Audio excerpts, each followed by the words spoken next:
Hello বন্ধুরা, আষাঢ় মাস মানেই রথ। আর রথেতে ইচ্ছা হলো আমরা ঘুরতে যাব, কিন্তু কোথায় ঘুরতে যাব? হঠাৎ আমরা প্ল্যান করলাম আমরা মায়াপুর ঘুরতে যাব। তো আমরা চলে গেছি রথেতে মায়াপুর ঘুরতে। মায়াপুর ঘুরতে গিয়ে রথ বেরোনোর টাইম হয়ে গেছে, তো আমরা বেরিয়ে পড়েছি। রাস্তায় এত ভিড়! মায়াপুরে ফার্স্ট টাইম আমরা রথ দেখতে গেছি, কারণ এর আগে কোনো দিন আমরা মায়াপুরে রথের জন্য যাইনি। তো রথ আসবে বলে আমরা এখানে দাঁড়িয়ে আছি, কিন্তু এত ভিড়, মানে রাস্তা বেরোতে পারছি না। তাই কোনোভাবে এখানে কিছুক্ষণ দাঁড়িয়ে থাকলাম। আর ওপারে চলছে খিচুড়ি বিতরণ, যেহেতু আজকের রথে খিচুড়ি বিতরণ চলছে। আর অনেক গাড়ি। মায়াপুরে রথ কেমন হয় তা আমার কাছে সত্যি একটা অজানা, রহস্যকর। তো চলো তোমাদেরকেও দেখাই মায়াপুরে রথ কেমন হয়, কত লোকজন, কি হতে পারে, কারা কারা আসে, সবই দেখাবো। তোমরা ভিডিওটা না স্কিপ করে প্রথম থেকে শেষ পর্যন্ত দেখতে থাকো, তাহলে তোমরা বুঝতে পারবে মায়াপুরের রথটা কতটা আনন্দ মুহূর্ত, মানে মুগ্ধ হয়ে যাবে, জাস্ট দেখে মুগ্ধ হয়ে যাবে। তো আমরা অনেকেই গেছিলাম। তো কি করব, দেখতে পাচ্ছি যে রাস্তা অনেকটা গ্যাপ হয়ে আছে, সবাই গিয়ে মাঝখানে দাঁড়িয়ে পড়ছে। আর প্রথম গাড়ি তো একটা আসছে, তার মানে রথ আসার সময় হয়ে গেছে। তো আমরা আর না দাঁড়িয়ে চলো রথের দিকে রওনা দিই। যেহেতু এত ভিড়, আর বারবার বলছে যে বাচ্চাদেরকে হাত ধরে রাখতে, তো আমি শুভকে হাত ধরে নিয়েছি, কারণ না হলে যে এই ভিড়ের মধ্যে যদি হারিয়ে যায় তাহলে খুঁজে পাওয়াটা খুব মুশকিল। তো আমরা চলে গেলাম হেঁটে হেঁটে রথের কাছে। তোমরা পিছনে দেখতে পাচ্ছ কত লোকজন দাঁড়িয়ে আছে, মানে এত লোক দাঁড়িয়ে আছে রাস্তার ধারে। সবাই একটাই অপেক্ষা করছে যে রথ আসবে, রথের দড়ি ধরে টানবে। কারণ রথের রশ্মি টানা মানে মানে একটা হিন্দু ধর্মের কাছে একটা খুবই বিস্ময়কর ব্যাপার, যে রথ দিয়ে রশ্মি টানতেই হবে। আমারও খুব এক্সপেকটেশন যে মায়াপুরে রথের দড়ি ধরে টানবো। তো হাঁটতে হাঁটতে চললাম, কারণ এক জায়গায় দাঁড়িয়ে থাকলে দেখতে পাচ্ছি রথ, দেখতেই পাচ্ছি না। আর লোক যেহেতু আস্তে আস্তে করে যাচ্ছে, ভিড় হলেও তাও যেতে হবে, সেই জন্য আমরা চলে যাচ্ছি কোথায় রথ আসছে দেখতে। দেখতে পাচ্ছ ওই দূরে একটা রথ আসছে, কারণ প্রথম হয় জগন্নাথের, তারপরে সুভদ্রা, তারপর বলরামে। তো সবাই জয় জগন্নাথ, জয় জগন্নাথ বলে চিৎকার করছে, আর অনেক রকম মিউজিকও চলছে। তো তোমাদের প্রথম রথটা দেখিয়ে দিই। এটা হলো জগন্নাথের রথ, কারণ জগন্নাথের রথটা প্রথমে যায়, তোমরা তো সবাই জানো। তো আমরা জগন্নাথের রথটা প্রথমে দর্শন করলাম, কিন্তু এত ভিড়, ক্যামেরাটা অন করে যে রথের দড়িটা ধরবো, মানে কি বলবো। দেখো, প্রথমে জগন্নাথের রথটা পার হয়ে গেল। এরপর দেখো গরুর গাড়ি দিয়ে শিব পার্বতী, এর মধ্যে অনেক ঠাকুরও রয়েছে। কি ঠাকুর আমি তোমাদেরকে ভালো করে দেখাতে পারলাম না। তারপর রয়েছে মোটু পাতলু এবং নানান ধরনের নানান ধর্মের নানান প্রচলিত তত্ত্ব, যে মানে আমি জানি না এগুলো কি বলে। তোমরা যদি কেউ জেনে থাকো তাহলে প্লিজ কমেন্ট বক্সে কমেন্ট করে জানিও। নানা রূপ অঙ্গি ভঙ্গি করে রথ নিয়ে যাচ্ছে ভগবানের দর্শন করতে। তারপরে চললো সাউন্ডের পর এটা, মানে এটা কী নাচ বলে এটাও আমি জানি না, তবে যতটা আমার মনে হয় এটা রাজস্থান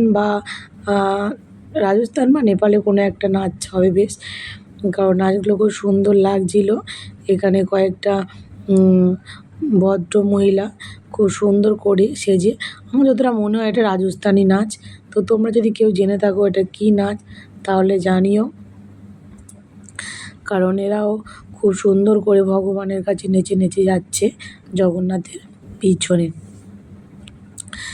আমি প্রথম বুঝতেই পারছিলাম না যে এটা কী নাচ, কিন্তু নাচটা সত্যি খুব সুন্দর লাগছিলো, ড্রেসগুলোও খুব সুন্দর লাগছিলো।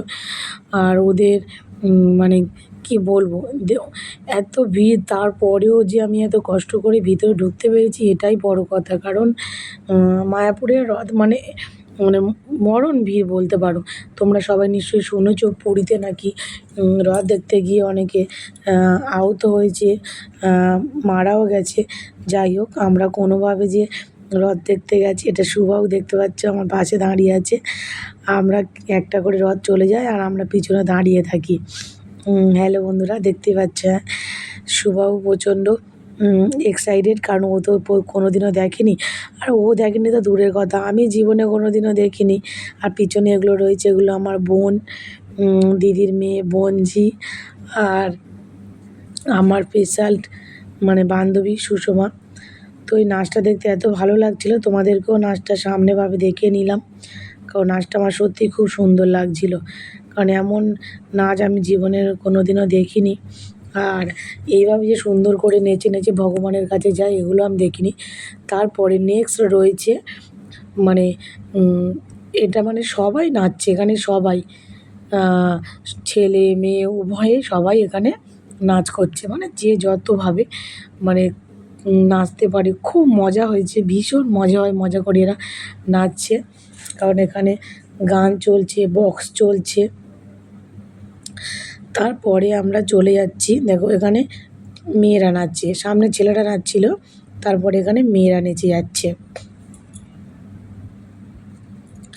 সবাই খুব সুন্দর করে সেজে গুজেছিল। তো দেখতেই পাচ্ছ সবাই পুরো মাতুয়ারা হয়ে নাচ করছে, উন্মাদ মাতুয়ারা নাচ ভগবানের কাছে। এরা প্রসাদ দিচ্ছে, আমি প্রসাদ আনতে গেছিলাম, এরা টোটোয় করে প্রসাদ দিয়ে যাচ্ছে। তারপর আসবে এবার সুভদ্রা রথ। তো সুভদ্রা রথটা চলো তোমাদেরকে দেখাই। চলো তোমাদের সুভদ্রা রথটা দেখিয়ে দিই। এখানে ছোট্ট একটা বাচ্চা ছোট্ট একটা রথ নিয়ে আসছে, তারপর এখানে ওই আসছে সুভদ্রা রথ। চলো তোমাদের সুভদ্রা রথটাও দেখিয়ে দিই।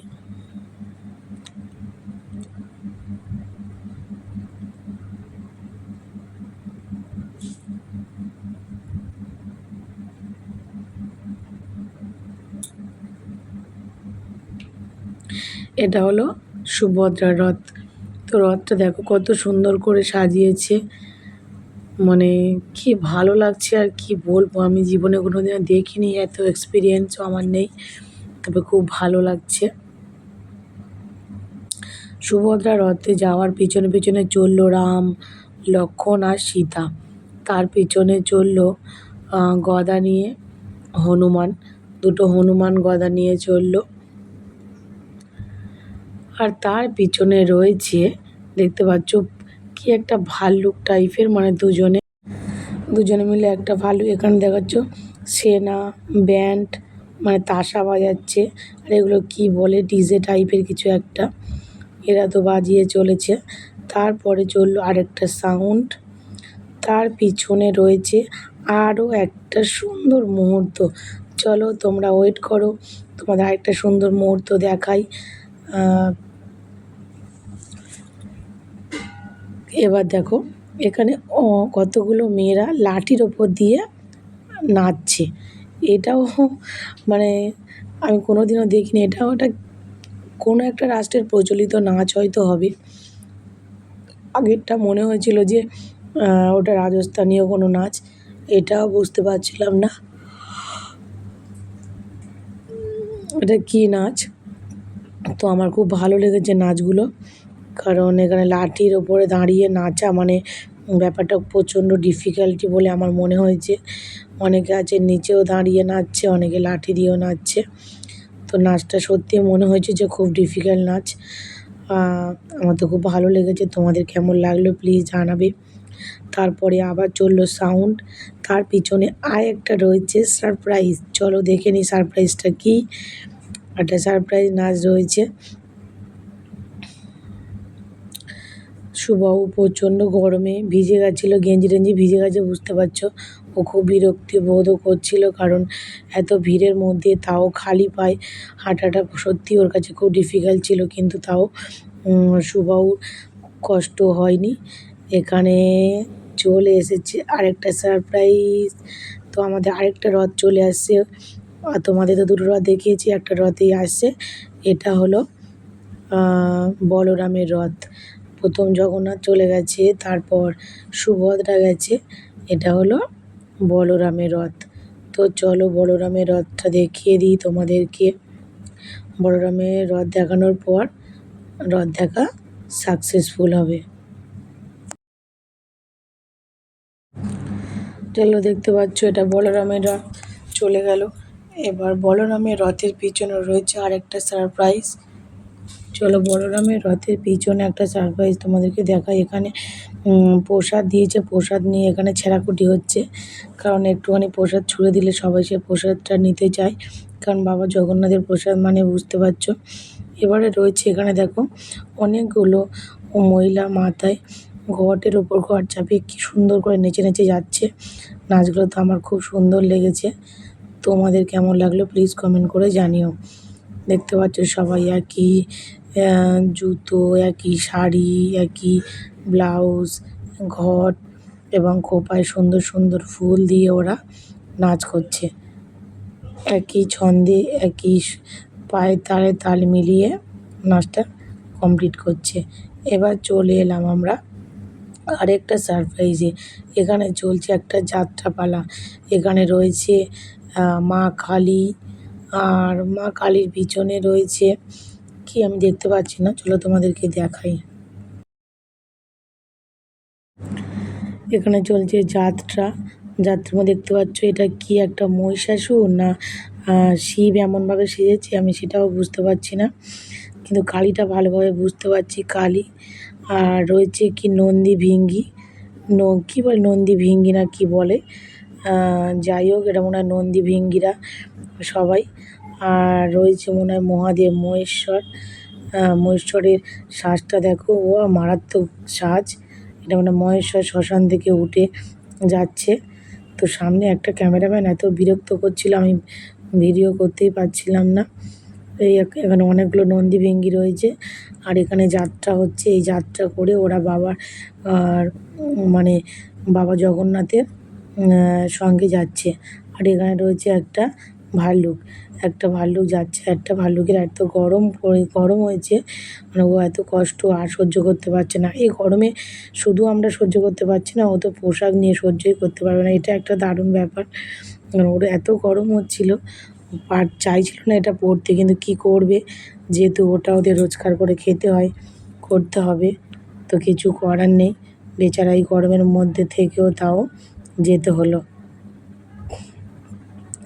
দেখে খুব কষ্ট হচ্ছিলো, কারণ ওই গরমের মধ্যে আমরাই হাঁটতে পারছিলাম না, যেহেতু ওরা যেভাবে কষ্ট করছে ওইভাবে যে ওদের পেটে রুজি রোজগার চলে, এটাই মানে খুব খারাপও লাগছিলো। যাই হোক, তো তোমাদের রথ দেখা কমপ্লিট হয়ে গেছে। আরেকটা সারপ্রাইজ হয়েছে সাধুদের নাচ, কারণ এরা এত সুন্দর তালে তালে ভগবানকে হরে কৃষ্ণ হরে কৃষ্ণ হরে কৃষ্ণ বলে নাচছিল। আমি সুভাবকে বললাম ওদের পায়ে তাল মেলাতে, কিন্তু তো মেলাতে চাইছিল না, তা আমি একটা ছোট্ট করে ভিডিও করে নিলাম। তো তোমরা যদি কেউ মায়াপুরের রথ দেখে থাকো তাহলে প্লিজ আমাকে কমেন্ট বক্সে কমেন্ট করিও। আর যদি কেউ না দেখে থাকো তাহলে আমার ভিডিওটা পুরো না স্কিপ করে পুরোটা দেখো। মায়াপুরের রথ খুব ভালো লাগবে। আর তো আমরা যারা নতুন বন্ধু তারা প্লিজ আমার চ্যানেলটিকে সাবস্ক্রাইব করে দিও, আর যারা আমার পুরানো বন্ধু তারা প্লিজ এইভাবে আমাকে সাপোর্ট করার জন্য অনেক অনেক ধন্যবাদ, অনেক অনেক থ্যাঙ্কস রইল সবার জন্য। তো ভিডিওটা আশা করি তোমাদের খুব ভালো লেগেছে, আর আশা করি এরকম তোমরা উৎসাহ দিলে আরও নতুন নতুন ভিডিও করতে আমি সাকসেসফুল হব। তো বন্ধুরা ভিডিওটা আমি এখানেই শেষ করলাম, তোমরা ভিডিওটা পুরোটা দেখতে থাকো। বাই।